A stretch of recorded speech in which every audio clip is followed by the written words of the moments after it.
बिस्मिल्लाहिर्रहमानिर्रहीम अस्सलाम वालेकुम। आज की वीडियो में हम बात करने जा रहे हैं एक पोइम के हवाले से जिसका टाइटल है ओज़िमेंडियस, और इसके अंदर क्या इसका मेन थीम है और फिर इसकी टेक्स्ट और उसकी ट्रांसलेशन को हम डिस्कस करेंगे। अगर हम इस पोइम के बेसिक आइडिया की तरफ जाएँ तो ये गुरूर, तकब्बुर और जो प्राउड है उसको किस तरह इंसान का वो गुरूर, तकब्बुर तबाह होके रह जाता है, उस हवाले से ये पोइम लिखी गई है कि कोई भी इंसान जो समझता है कि मैं रहूँगा इस दुनिया में बाकी, चाहे किसी भी वजह से वो ये समझता है कि मेरा नाम रहेगा, मैं कुछ अचीव कर रहा हूँ तो वो चीज़ हमेशा रहेगी, मैं बहुत बड़ी पोस्ट पे हूँ तो वो चीज़ हमेशा रहेगी और उसको उस चीज़ का तकब्बुर होता है।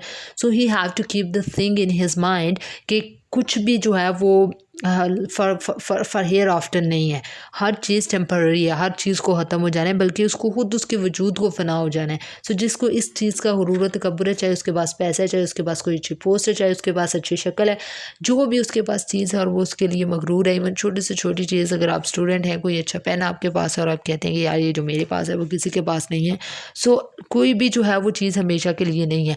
तो ये चीज़ इस पोइम के अंदर प्रेजेंट करने की कोशिश की गई है कि जो गुरूर है, जो तकब्बुर है, उसका आखिर जो है वो बहुत बुरा है, उसका अंजाम बहुत बुरा है। क्योंकि गुरूर आपको है किस चीज़ की पे अल्लाह ताला कुरान पाक में इरशाद फरमाते हैं कि ये जो तुम तकब्बुर से और गुरूर से सर ऊंचा करके फिरते हो, कभी अपनी तहलीक के बारे में सोचे कि तुम पैदा कैसे हुए थे, कौन से अमल से गुजरे थे, क्या थे तुम, जो है और किस तरह जो है हमने तुम्हें पैदा किया और वो सारी चीज़ें।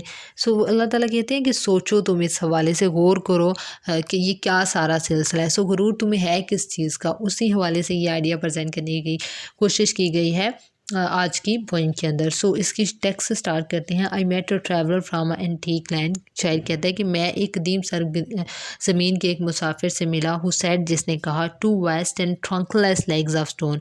वो कहता है कि पत्थर की दो कशादा खुली हुई बगैर धड़ वाली टांगें, स्टैंड इन द डेजर्ट, जो कि सहरा में खड़ी थी, near them on the sand, उनके करीब ही रेत पर, हाफ संक अ शैटर्ड विसेज लाइज हुज फ्राउन। कहता है कि वहाँ पे एक आधा दसा हुआ मस्जिद शुदा चेहरा भी पड़ा हुआ था, जिसकी रोनियत, जिसकी तेवरी, यानी कि वो जो मस्जिद शुदा चेहरा था वो पड़ा हुआ था पास, और दर्द जो है वो टूट गया हुआ है उसमें, जिसमें का सिर्फ टांगें खड़ी हैं और उन टांगों के थोड़ी दूर एक चेहरा पड़ा हुआ है। उस चेहरे के अंदर एक तकब्बुर, एक गुरूर, एक थेवरी टाइप चीज़ है, रौनत है, और लेकिन वो मसे शुदा है, रेत के अंदर बिल्कुल वो गंदा मंदा हो गया। And wrinkled lip and sneer of cold command, कहते हैं, और बिल्कुल शिकनज़दा होंठ है, हकारत अमेज बेरहम जो है वो उसकी एक्सप्रेशंस हैं। Tell that it's sculptor well those passions read. कहते हैं बता, ये जो सारी जो चीज़ें हैं ना, उसकी फीचर्स और ये सारी चीज़ें वो बताते हैं कि इस मुजस्मा साज ने बादशाह के उन जज्बात को बाखूबी पढ़ा था। यानी ये जो बनाने वाला है इस मुजस्मे को, एक बादशाह ने अपना मुजस्मा बेसिकली बनाने को कहा जो बहुत मगरूर था।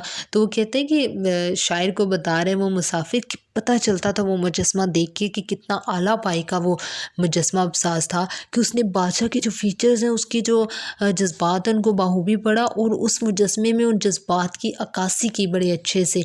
आज भी देख के हमें पता चलता है कि वो बादशाह की क्या सोच थी, क्या एक्सप्रेशंस थे, क्या जज्बात थे। Which yet survive stamped on these lifeless things. कहते हैं इस बेजान चीज़ों पर सब जज्बात और एहसासात अभी तक बाकी हैं। The hand that mocked them and the heart that fed. कहते हैं ये मुजस्मा साज के हाथ की महारत है और बादशाह की ये दिली जज्बात है जो इस हमें मुजस्मे के अंदर मुझे नज़र आए। And on the pedestal these words appear. कहते हैं और मुजस्मे के ऊपर ये अल्फाज कुंदा थे, ये नज़ थे। माई नेम इज़ ओजी मैंडियस। कहते हैं मेरा नाम ओजी मैंडियस है। किंग ऑफ किंग्स, मैं बादशाहों का बादशाह हूँ।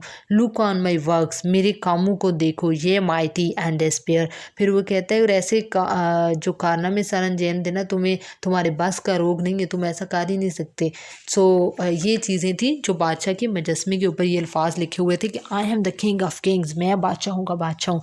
Nothing beside remains round the decay. फिर वो कहते हैं कि अब उसको कोई कारनामा बाकी नहीं है, अब उसको बादशाह को कोई जानता ही नहीं है, बस उसका वो शिकस्ता मुजस्मा हम देखते हैं और कहते हैं कितनी रौनियत है उसके चेहरे पे।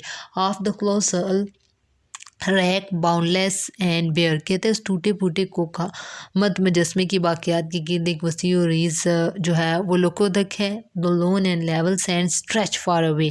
सुनसान और चिरतीर लेट का सहरा दूर तक फैला हुआ। तो कहते हैं वो जो बादशाह कहता है कि I am the king of Kings, और कोई नहीं है जो मेरे जैसा और जो मेरे जैसे काना में काम सके।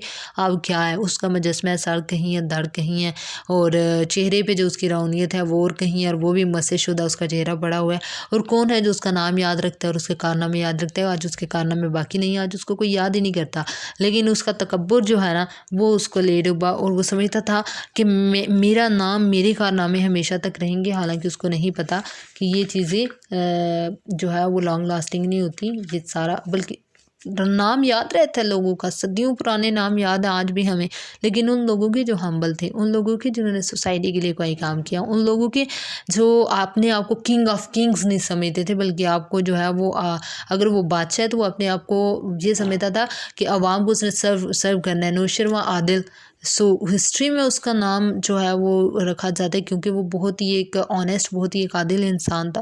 सो हिस्ट्री आपको याद रखती है, आपको ज़िंदा करती है अगर आपने कोई अच्छा काम किया। अगर आप अपने आप को रौनियत में किंग ऑफ किंग्स समझते हैं तो फिर हिस्ट्री आपके साथ यही करती है कि आपके मुजस्मे भी किसी को पता नहीं होते कि वो किसके हैं।